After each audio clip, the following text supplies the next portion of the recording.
Halo semua, kembali lagi dengan Moldi. Saat ini saya akan mencoba melakukan video review mengenai smartphone Android Max E, smartphone Android terbaru dari smartphone. Dan bisa dilihat teman-teman, saya saat ini tidak berada di lokasi biasa karena saat ini saya sedang ada pekerjaan lain. Tapi insya Allah saya akan tetap melakukan video review. Langsung aja dari desain. Dari desainnya mengusung layar 4 inch dengan resolusi 480 x 800 pixel, merupakan resolusi yang biasa digunakan pada HP mid-end, yang artinya adalah dengan harga low-end Anda mendapatkan resolusi mid-end. Dan layar ini menggunakan teknologi IPS, namun sayangnya yang kelebihan dari teknologi IPS adalah dia memiliki viewing angle atau sudut untuk melihatnya lebih baik. Tapi sayangnya kaca bagian depan ini sangat menangkap refleksi, sehingga ketika kita miringkan terlihat pantulan cahaya. Selanjutnya di sisi kanan ponsel terdapat tombol pengatur volume. Bagian atas ada 3,5 mm headset jack dan tombol power dan lock. Sebelah kiri tidak terdapat apapun, dan bagian bawah ponsel terdapat micro USB charging port dan mikrofon. Di bagian belakang terdapat kamera dengan resolusi 5 megapiksel dan logo Hisense. Dan terdapat speaker untuk loudspeaker. Langsung saja kita buka. Mengusung Android ice cream sandwich saat ini. Masih ice cream sandwich dan tidak tahu apakah akan di-upgrade ke Jelly Bean, hanya karena dari smartphone-nya sendiri mengatakan bahwa jikalau update Jelly Bean melakukan peningkatan performa, maka akan dilakukan. Jadi intinya smartphone tidak berjanji handphone ini akan diberikan update Jelly Bean. Oh ya maaf, di bagian depan terdapat 1,2 megapiksel kamera, front facing kamera untuk video chat. Seperti dilihat saat ini bahwa dia menggunakan prosesor 1 GHz dual core, sehingga perpindahan atau transisi antar layar cukup responsif.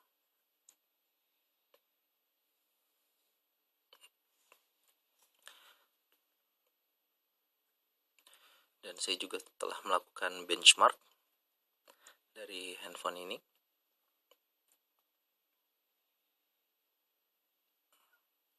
Dari kuadran standar, maaf kurang tidak fokus.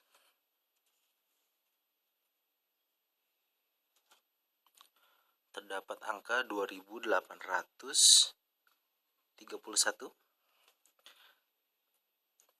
dan dari Antutunya sebesar 4618, yang artinya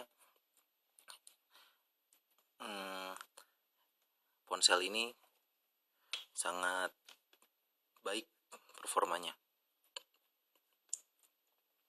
Selanjutnya dia menggunakan baterai sebesar 1630 mAh. Bisa kelihatan di sini. Maaf, masih kurang fokus. 1630. Dan satu hal yang paling saya suka adalah dengan baterai segini ternyata cukup untuk menggunakan ponsel ini sehari-hari, karena saya cukup terkejut dengan performanya, karena performanya sangat baik. Bisa dilihat Saya bisa menggunakan ini sehingga 19 jam.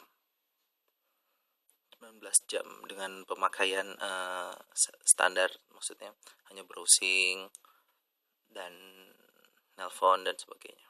Yang kedua, saya bisa menggunakan hingga 15 jam dan masih tersisa 29%. Selanjutnya dari kamera, seperti saya bilang tadi, kamera yang menggunakan resolusi 5 megapiksel autofocus dengan fitur yaitu touch to focus. Kita bisa fokus ke sini atau ke sini, jam sini, dan memiliki fitur yaitu panorama.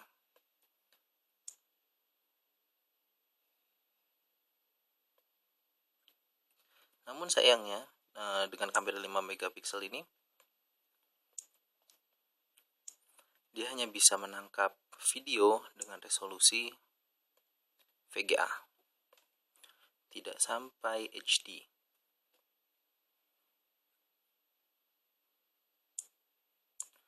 Selanjutnya, untuk hasil foto bisa terbilang tidak baik dan tidak buruk juga, maksudnya bahkan mungkin dalam kategori baik, karena bisa dilihat di sini detail dari foto cukup terlihat.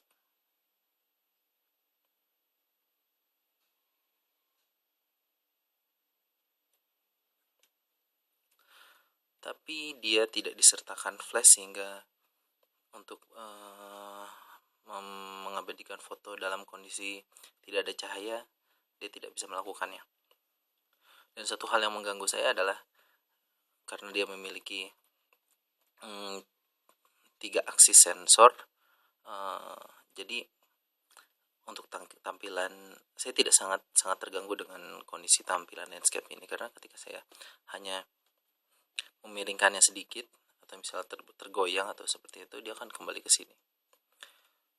Itu yang menurut saya seharusnya tidak disematkan dalam home screen.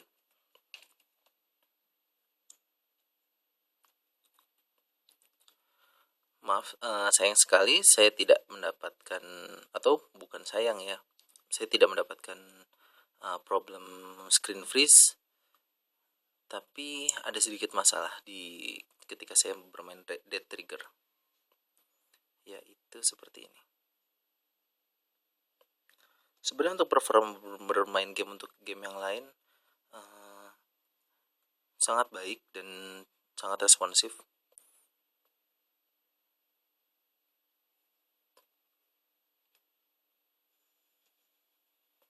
Saya mendapat, jika teman-teman bisa lihat tuh, semuanya tampak berbayang, tapi hanya terjadi pada game ini saja. Jadi jelas ini sangat mengganggu. Apakah ini masalah software ataupun hardware, saya masih belum mengerti. Untuk performa gaming, kita coba game yang lain seperti Mass Effect.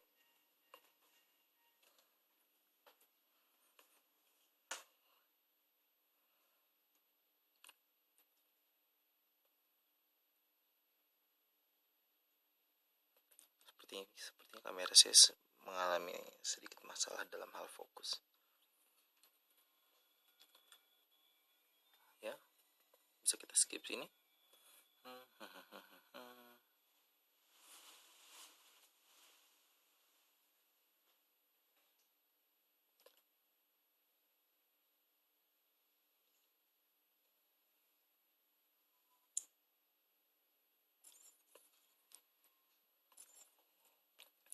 Untuk bermain game di sini bisa dikatakan sangat nyaman, karena ya kembali mengusung prosesor 1 GHz dual core dengan GPU Adreno 203, sepertinya sudah terbilang sangat cukup untuk untuk bermain game.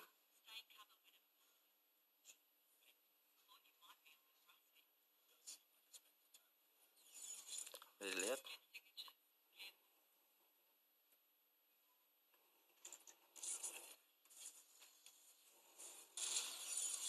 ya, bisa dilihat sangat responsif. Oke.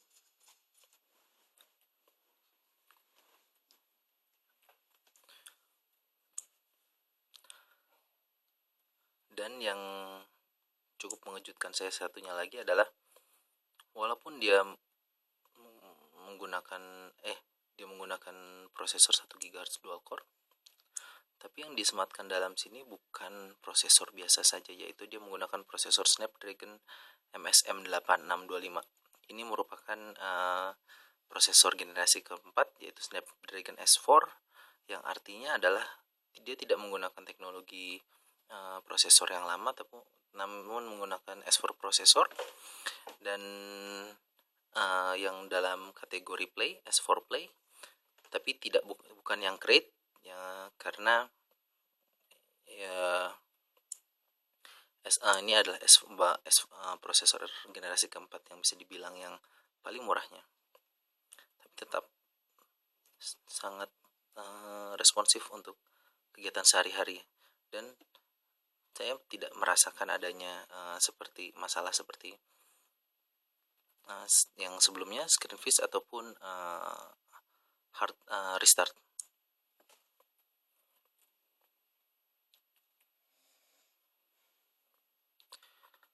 Ada satu kelemahan juga, yaitu earphone di sini saya tidak mendukung tidak kompatibel terhadap seluruh earphone yang ada di pasaran.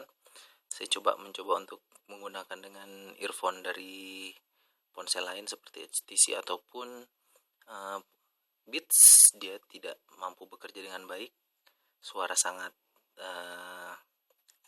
kecil, dan speaker di sini juga tidak mengeluarkan suara yang seperti saya harapkan, karena biasanya speakerphone dari ponsel Cina cukup besar, namun di sini sangat kecil. Saya tidak memiliki musik, jadi saya tidak bisa melakukan review.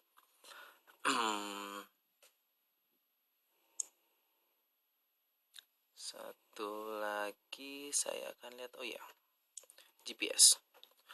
Untuk GPS-nya menurut saya lebih baik daripada pendahulunya. Dia lebih bisa diandalkan. Ini saya menggunakan aplikasi Cygauge, yaitu aplikasi GPS turn by turn navigation dari TomTom.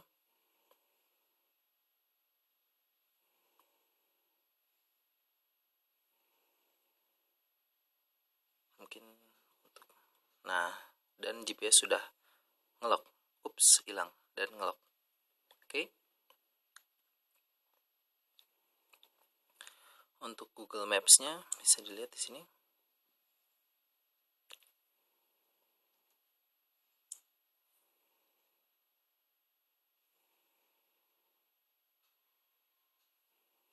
Kita akan lihat seberapa lama dia melock lokasi saya.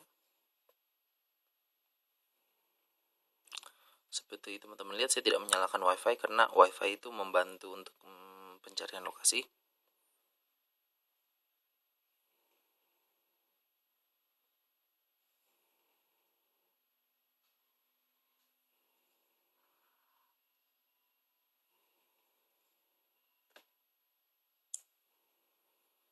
Sepertinya cukup lama untuk malam ini.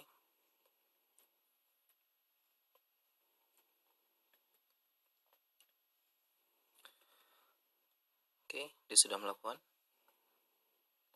Dan ya, saya berada entah di mana saat ini. Ya, sudah mengunci dan akurat hingga 60 meter.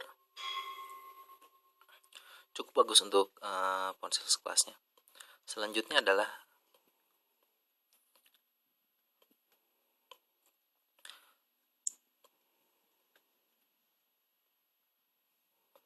saya akan melakukan benchmark menggunakan Nenamark. Nenamark ini adalah suatu aplikasi untuk mengetes kinerja GPU, yaitu GPU ini menggunakan Adreno 203. Jika di hasil tesnya sebelumnya menggunakan sekitar mendapatkan nilai sekitar 30 fps, yang artinya adalah bisa terbilang biasa saja.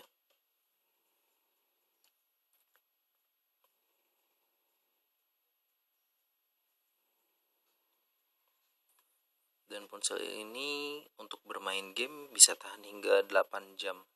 Itu yang mungkin kabar yang baik untuk kalian para gamers.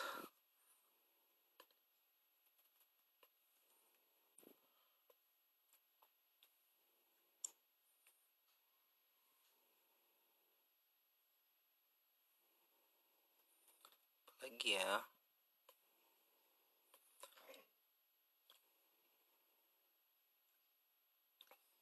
Oh iya, satu lagi. Ketika saya mencoba untuk karena bandrol harga yang murah, tentunya akan